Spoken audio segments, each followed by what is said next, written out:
Gus Imin, ini Vespa apa sepeda kok nggak ada suaranya? Ini modifikasi dari Vespa tahun 1966. Oh. Ya ini kolektor-kolektor barang rongsokan sebetulnya ini. Ini barang tahun 1966 ditemukan dalam keadaan sudah tidak ada apa-apanya ya. Sudah kayak sampah gitu. Terus dimodifikasi jadi mesinnya. Nah setelah mesinnya jadi saya pakai loh polusi gitu loh apa? Oh iya, Pembakarannya ya. karena mesin tua ya. Saya pikir-pikir coba deh ini kita modif jadi Vespa listrik saya bilang. Cek hitung 35.000 cuma 35 juta. Oh ya? Ganti mesin itu. Oke banget. Jadi ini termasuk Baru top saya bilang. mantap. Mantap karena 35 juta sudah bisa tanpa bensin. Tanpa oli, tinggal tanpa bocor. Cas doang ya? Cas doang udah tanpa rapi. polusi suara, polusi cuman apa vibes-nya beda. Beda, tetap Vespa, reng-reng yang enak ya. Reng-reng deg-deg-degnya nggak ada. Reng-reng deg-deg. Tapi ini koleksi aja. Collectible item. Tidak untuk dipakai Hari-hari. rame-rame. Oh, oh jadi ini nggak dibawa San Mori? Bukan, ini dibawa ke lingkungan sini aja. Oh, sini aja. Kalau San Mori nggak kuat ini, Iya, bukan nggak kuat. Vibe-nya beda ini. Oh. Ini untuk keluarga aja, dipakai ke pasar gitu. Oh, dipakai ke pasar. Emangnya Gus Imin masih ke pasar? Iya dong.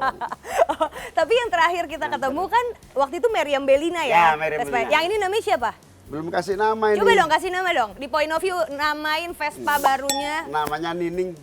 Kok Nining? Si kuning-kuning.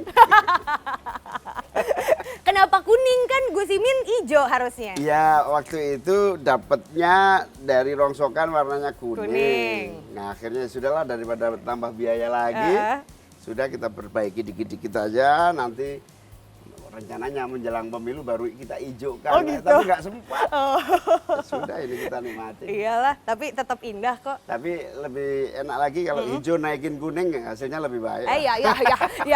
Ya, gimana tuh ya gitu. Tapi itu apakah keinginan tersendiri Gus Imin? Tapi kan udah gak bisa sekarang. Nggak bisa. Udah gak bisa, nggak apa-apa lah. Boleh jadi keinginan aja ya Gus Imin.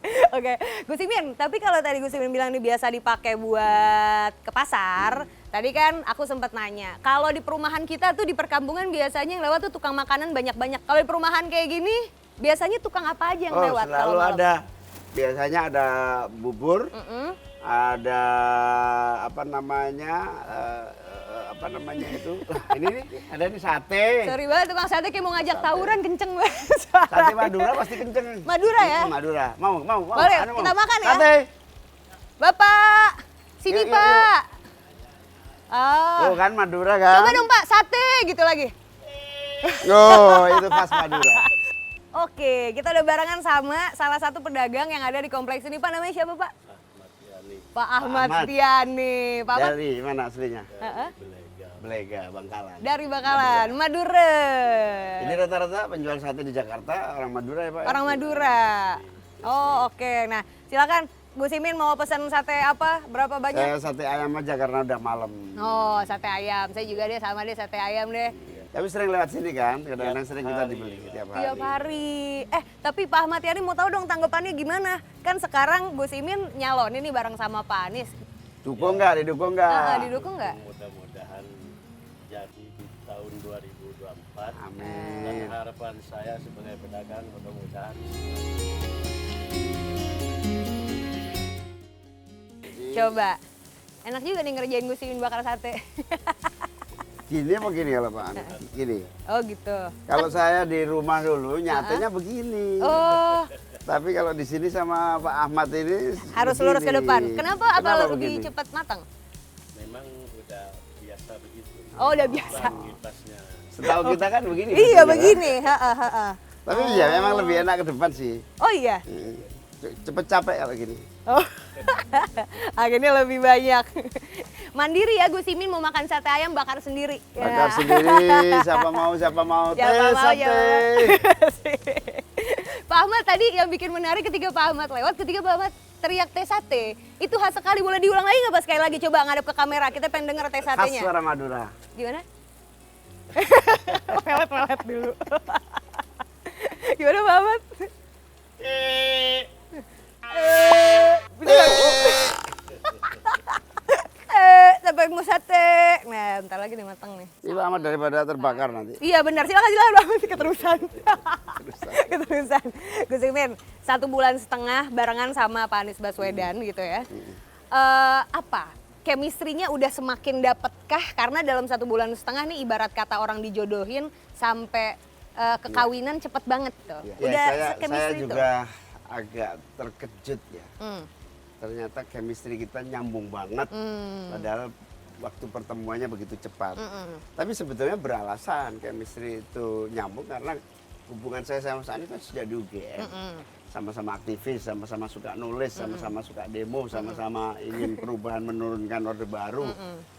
Tapi karena sudah putus lebih dari 25 tahun, kita nggak ketemu, lebih sih kira-kira kita nggak ketemu 35 tahun, ketemu dalam artian bekerja sama ya. Begitu lama sehingga kita hampir lupa chemistry kita. Tapi ini berkah dari para kiai-kiai saya yang memang secara spiritual bisa melihat masa depan dari berita-berita langit itulah.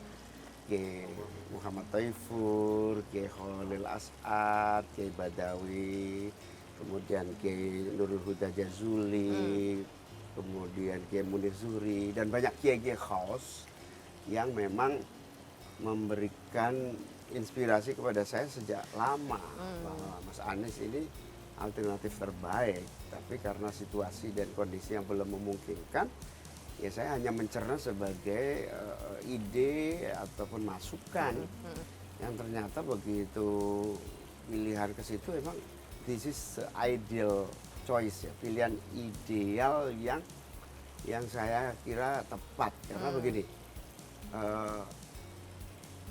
Terus terang ya, milih Mas Anies ini duit kagak punya, elektabilitas secara umum diragukan. Banyak Banyak isu-isu orang juga. NU yang salah paham karena dianggap mewakili sayap tertentu. Itu betul-betul sesuatu yang kategori pengamat pun nggak paham gitu. Tapi ternyata chemistry ini nyambung kuat karena sudah dilihat dan diprediksi.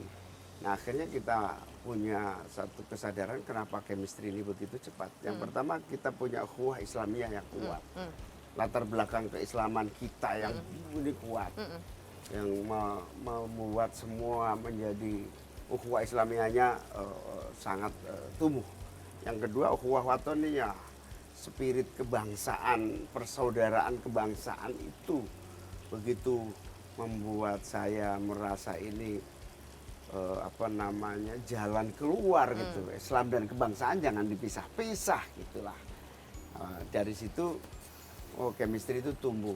Di sisi yang lain figur saya dengan Mas Anies ini saling melengkapi. Gus, kita sambil duduk di sini ya, Boleh, Gus? boleh. Sambil nungguin sate. Wah, Ngedeprokan lah kita. Ngedeprok makan sate kan paling enak. Bener. Akhirnya Chemistry itu tumbuh tersadar. karena saya sama Mas Anies saling melengkapi ya. Mas Anies kalem tenang, saya orangnya dinamis begini. Bercandaan melulu, Mas Aniesnya kalem. Ya saling melengkapi sehingga Mas Anies merasa tertutupi, saya merasa tertutupi karena Mas Anies orangnya tekun, detil gitu. Kalau saya generalis orangnya, yang penting cepat gitu. Makanya saya ngusulin pada Mas Anies lebih maju, lebih adil. Gitu. Temanya lebih maju, lebih adil. Jadi lagi digodok ini apa ternyata ya tema-tema sedang kita rumuskan. Oke, tapi setelah akhirnya barengan sama Pak Anies, apa sih hal-hal yang sebelumnya Gus Imin gak sangka, oh ternyata Mas Anies orangnya gini ya gitu. Apa tuh yang akhirnya baru terbongkar-bongkar setelah bersama? Ya ternyata Mas Anies puasanya udah panjang, hidup susahnya banyak gitu ya. Saya mengira dia sudah jadi gubernur, sudah makmur, duitnya banyak, ternyata enggak gitu. Banyakan Gus Imin duitnya daripada Pak Anies? Iya begitu ternyata, tapi kan duit saya bentuknya tanah ya, jadi nggak bisa jadi modal pemilu, harus jual dulu. Tapi para pemodal gimana nih so far Gus Imin? Karena Amin udah daftar? Banyak teman-teman pengusaha yang jatuh cinta dengan perubahan, siap membantu, syaratnya cuma satu, daftar dulu. Yakinkan kepada kami bahwa kalian mendaftar. Beneran nih. Nah, tanda-tandanya minggu depan lah pada nyumbang. Oh gitu. Tapi berarti +1 pendaftaran belum ada belum hilang ada, ya? belum ada. Belum ada Moga-moga ya? minggu depan pada siapapun yang ingin perubahan, mari bergabung. Siapapun yang ingin perubahan, ayo kita bahu membahu. Kalau perlu nggak usah nyumbang, biayai aja semua kegiatan. Konsumsinya biayai, Patungan gitu ya. Nah, kalau ada pengusaha nggak usah langsung ke Mas Anies dan saya, langsung aja ke acara. Rencana kita begitu. Kayak begitu. Buat kami juga nggak ada beban memegang biaya gitu, pertanggungjawabannya juga enak. Enak Gitu. ya, Masing-masing aja membiayai. Oke. Nah, Gus Imin balik lagi ke pertanyaanku yang tadi. Pak Anies pernah bilang, keberadaannya Gus Imin di Koalisi Perubahan itu memberikan warna yang cerah. Nah, kalau menurut Gus Imin, keberadaannya Pak Anies di sebelahnya Gus Imin untuk pertempuran ke depan ini tuh apa? Kalau bisa digambarkan. Mas Anies ini pemimpin ide, pemimpin gagasan. Tidak sembarangan mengambil keputusan. Tidak sembarangan ambisi pribadi yang kemudian mengorbankan institusi negara. Jadi saya semakin yakin bahwa ilmu pengetahuan, ide, gagasan kalau digunakan untuk memimpin akan lebih cepat kemajuan. Bukan selera, bukan soal nafsu, intelektual, pemimpin, rakyat. Wakil rakyat seharusnya merakyat.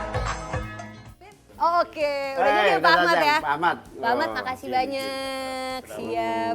Silakan. Selamat makan Sambil Gus ngobrol lagi. Imin. Siap. Oke. Nah, Gus Imin pertanyaanku selanjutnya lagi. Ini kan selama masa safari politiknya Gus Imin ini kan kalau kita lihat kan ke pondok-pondok pesantren, ketemu para yai-yai besar gitu ya yang ada di Indonesia, alim ulama. Gak ada niatan untuk datang ke tokoh-tokoh bangsa yang lain yang di luar tokoh-tokoh Islam yang kita kenal gitu. Jadi yang kalau dari agama lain misalnya. Ibarat membangun rumah itu kan fondasi dulu. Nah, saya menyelesaikan fondasinya. Alhamdulillah Oktober fondasi ini selesai. Ini sudah tanggal 19. Fondasi itu selesai sampai akhir Oktober. Berikutnya saya harus konsentrasi pada tokoh adat, tokoh budaya, tokoh sosial, tokoh-tokoh multikultural, pemimpin-pemimpin. Sebetulnya wakil-wakil presiden sudah, nanti presiden-presiden juga akan kita datangi. Semua tokoh-tokoh saya akan soani. Nah, ini setelah fondasi kuat selesai. Oke, kan mengingat juga Partai Koalisi Perubahan gak hanya Partai Islam kan, Betul. ada Nasdem juga yang tema kami ini, nasionalis. tema saya ini kan dari santri untuk semua golongan, dari NU untuk seluruh rakyat Indonesia. Sudah teruji lah ke NU-an itu betul-betul mensupport kebinekaan. Dan jangan ngaku NU kalau tidak untuk semua golongan. Nah, Gus Imin, kalau kita memantau dinamika politik 2024 ini kan macam-macam aja ya ceritanya ya. Dengan segala macam hal yang sudah terjadi kemarin, ada yang bilang urusan kemarin Gus Imin ke KPK juga salah satu bentuk pencegahan untuk bisa melaju sampai sejauh ini gitu. Dibilang narasinya seperti itu. Kalau menurut Gus Imin, yakinkah setelah pendaftaran ini langkahnya masih akan terus tanpa batu-batu sandungan besar seperti kemarin? Jangan-jangan tadi panggil KPK lagi. Ya namanya perjuangan selalu ada tantangan. Apalagi kompetisi politik ya. Pasti tidak lepas dari berbagai kompetisi yang dinamis, kemudian persaingan yang kadang-kadang di luar dugaan, menghalalkan segala cara. Itu harus kita siapkan dengan baik.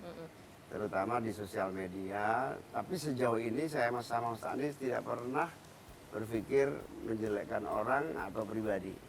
Mas Anies kritis pun pada soal kebijakan kan, kritis kepada soal policy, tidak kritis pada pribadi. Sehingga ya bebas-bebas aja. Sehingga dinamika yang akan kita hadapi tidaklah mudah. Kompetitor kita kaya-kaya misalnya, ya kita yang penting solidaritas kita bangun. Kompetitor kita pemegang kekuasaan misalnya, ya kita mengambil non strukturnya, kulturnya.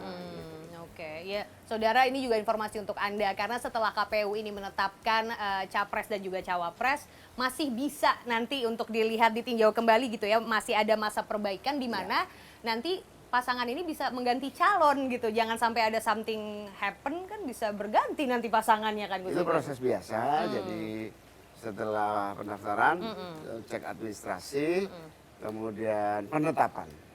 Penetapan itu kira-kira 13 November. kalau 13 nggak salah. November. Itu proses biasa yang harus dilalui. Oke. Jadi jalanin aja ya, Jalanin semoga aja, lancar jaya semuanya ya. sudah ada takdirnya. Kalau tugas kita ini berusaha menjual ide, gagasan, mengajak kebersamaan, berjuang bareng untuk Indonesia yang lebih baik. Nah, soal siapa yang akan jadi presiden dan wakil presiden, Tuhan sudah menetapkan di langit sana.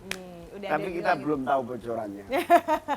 Nanti kita akan lihat bersama ya Gus ya. Gus, selanjutnya ini ada games buat Gus Imin. Game signature kita namanya adalah reality check. Gus Imin udah pernah kita tanyain soal ini juga. Rapid question, Gus Imin harus memilih antara dua pilihan. Udah siap Gus?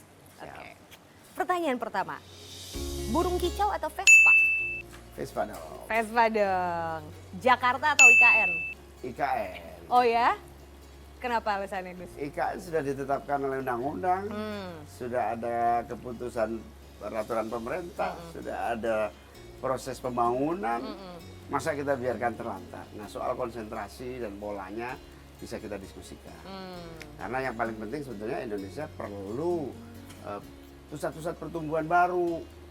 Formatnya, ya semua yang menolak IKN bisa aja menyampaikan aspirasi soal format. Tapi bahwa hari ini sudah berapa triliun kita keluarkan dari Banyak APBN, banget. Oh. ya jangan disia-siakan. Jadikan IKN adalah pusat pertumbuhan baru, membuka lapangan pekerjaan. Oke, jadi narasi perubahan tidak mencakup IKN ya? Perubahan itu adalah apa yang belum baik menjadi lebih baik. Kalau IKN sudah dianggap baik, harus Harus diteruskan. diteruskan, ditingkatkan lagi malah. Oke, siap. Nah, pertanyaan selanjutnya, 1 putaran apa 2 putaran? Kalau 3 calon ini kayaknya sih 2 putaran. Amin yakin bakal lolos ke putaran kedua? Insya Allah kita optimis. Ini gila loh anunya, gairahnya itu di luar dugaan saya. Ibaratnya energi itu tumbuh sendiri. Aduh luar biasa, saya bersyukur. Tapi sekaligus saya deg-degan dalam artian amanah besar ini harus kita rumuskan bareng-bareng. Dan ide perubahan ini tidak akan berhasil kalau tidak didorong oleh semua pihak. Jadi pemerintah saja nggak cukup. Pemerintah dan rakyat harus bergerak. Salah satunya misalnya revolusi maritim. Laut kita kaya. Proses transportasi tol laut memiliki prospek yang bagus. Tapi cara menanganinya kok lamban. Harus revolusi. Nah revolusi itu tidak hanya dari pemerintah. Pelaku bisnis, rakyat, masyarakat, penikmat pantai, pengguna fasilitas yang ada di kelautan. Oke. Semua pihak. Jadi percepatan perubahan tidak hanya dari pemerintah, tapi semua kalangan. Ini yang kemudian harus didorong dan ini terdorong oleh semua kelompok memang ingin itu. Keinginan itulah bersama-sama kita nanti kalau menang, bareng-bareng kita tunjukkan 5 tahun ada perubahan dramatis. Pokoknya target kita nggak muluk-muluk lah. 5 tahun ada perubahan dramatis gitu. Iya. Pokoknya ini janjinya Amin dipegang ya Bapak Ibu ya. Kita buktikan apakah kalau nanti menang masih tetap 5 akan tahun melaksanakan. pendidikan bermutu di setiap kabupaten. Wow. 5 tahun pupuk akan ada di semua tempat. Tuh. 5 tahun swasembada pangan. Nah. 5 tahun tidak impor. Oh. Harganya terjangkau. 5 tahun ada satu. Itu yang disebut perubahan. Gitu. Yang nggak kerja jadi kerja. Oh. Itu aja. 5 tahun ada Ringan. satu kali ini dong, Gus Imin konser Coldplay gratis. Di masing-masing desa. Di mana? Pakai layar tancap. Coldplay masuk desa pakai layar tancap. Coldplay kita sekali bikin pesta untuk rakyat. Ngeri banget. Ngeri. Oke, itu tadi 3 pertanyaan reality check buat Gus Imin. Nah, Gus Imin, menjelang akhir point of view di segmen kedua ini, so far kalau yang dari Gus Imin perhatikan, masih banyak gak sih berusaha untuk mencegah langkahnya Amin nih untuk menuju ke 2024? Namanya kompetisi ya, pasti ada yang berusaha. Ganggu banget ya? Iya pasti, tapi semua pengalaman menunjukkan insya Allah sih sudah bisa kita atasi. Oke, Gus Imin, pertanyaan terakhir di program Point of View untuk Gus Imin. Di obrolan Gus Imin sering banget ngomong kutipan kata-katanya Gus Dur yang bilang, ketakutan yang sesungguhnya adalah ketakutan yang kamu ciptakan sendiri. Gus Imin takut kalah? Ibu saya waktu saya pamit mau ke KPU menyampaikan kita ini tidak usah terlalu merasa berani karena merasa menang. Tidak juga kita terlalu takut karena khawatir kalah. Jadilah posisi di tengah.